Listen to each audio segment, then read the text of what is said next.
The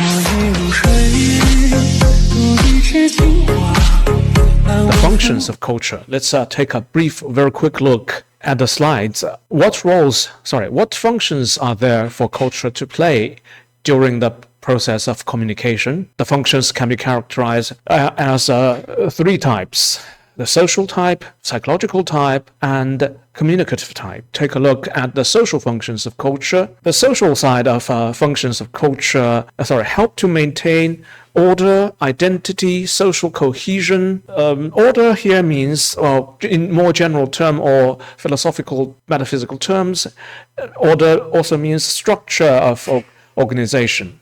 Okay, structure of institutions, social structure of organization, social structure of community, and so forth. With respect to the functions played by culture, culture can establish norms. Culture establishes norms, roles, and hierarchies that define social behavior. Take a look at the example. The example being families. The idea of family, the concept of family, and the social cultural practice of family may vary from culture to culture. Here the example is given in terms of Western societies and Eastern societies. For Western societies, they tend to treat family as isolated nuclear units spread out in the society. The so-called nuclear families. Nuclear family means, simply put, for a family to be a nuclear, it only involves parents, two parents, and a couple of children, as if the parents are the nuclei of the atom and the children are electrons of an atom, and the children revolve around the nuclei of the parents. And these structures of family are normally seen in Western societies, whereas some other cultures in other parts of the world emphasize or prioritize the structure of extended family. In contrast to a nuclear family, extended family normally involves more than two generations of people under the same roof.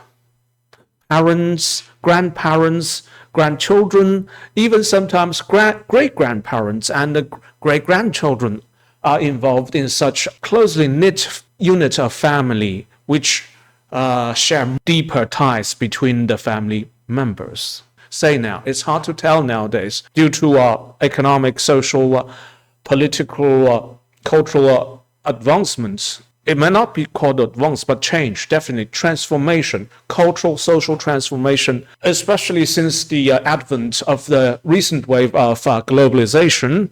Western culture has been spread to the end of Earth, and the practice, cultural, social practice such as nuclear family has been made much more widespread in non-Western cultures. For example, in China nowadays, tell me, show of hand, is your family made up only of you and your parents, or is your family involved more members from different generations, such as your grandparents' generation?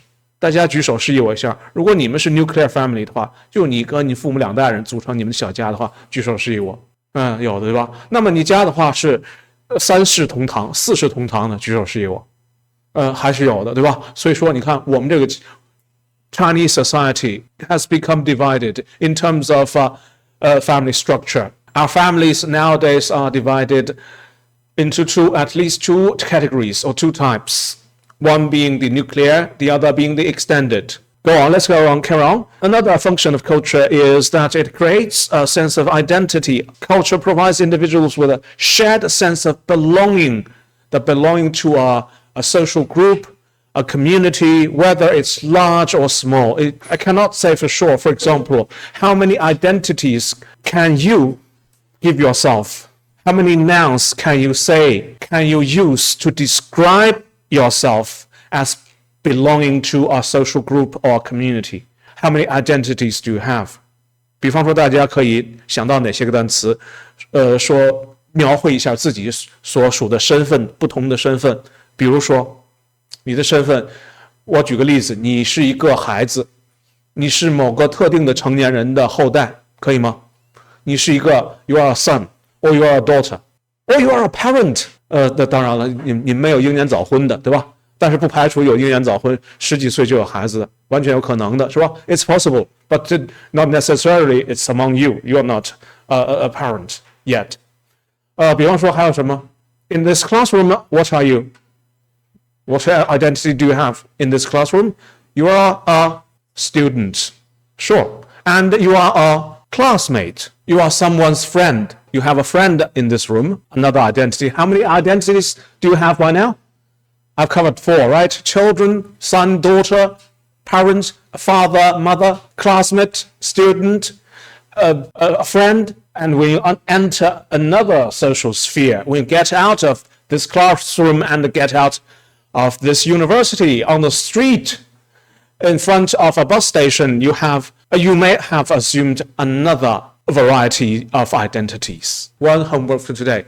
Find 50 words, 50 nouns, presumably, that can describe your identity. Another function for culture to play is that culture regulates behavior.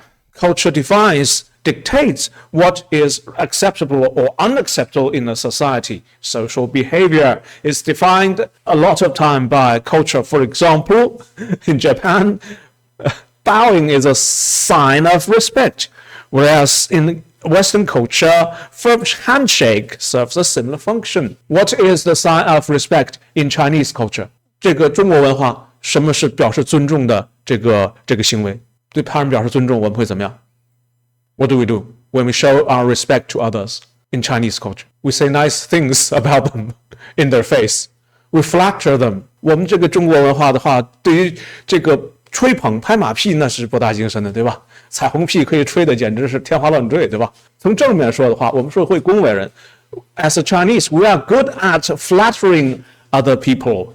身体上的话，身体上的这种 gestural signs of respect， 我们表示尊重的这种躯体上的语言，我还真没想过表示尊重的话，我们也是点头戏，跟日本其实东亚都差不多的，对吧？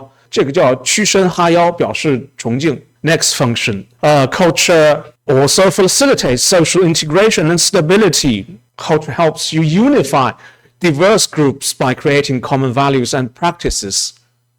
Definitely, culture plays a cohesive role in the union or reunion, build or rebuild of a society. The example given here are quite common. Religions in Western Catholic countries or in Islamic countries, countries dominated by monotheic religions or non-monotheic religions. People definitely, when they share same religious belief, they share certain social recognition toward each other between different social groups and between different individuals that made up those social groups, as long as you share a same belief. Sometimes it could be religious belief, other times it could be other beliefs, such as in culture, the practice of social norms, political beliefs, so forth, so on. As long as we have something similar, something in common, whether physically or ideally, we tend to approach each other with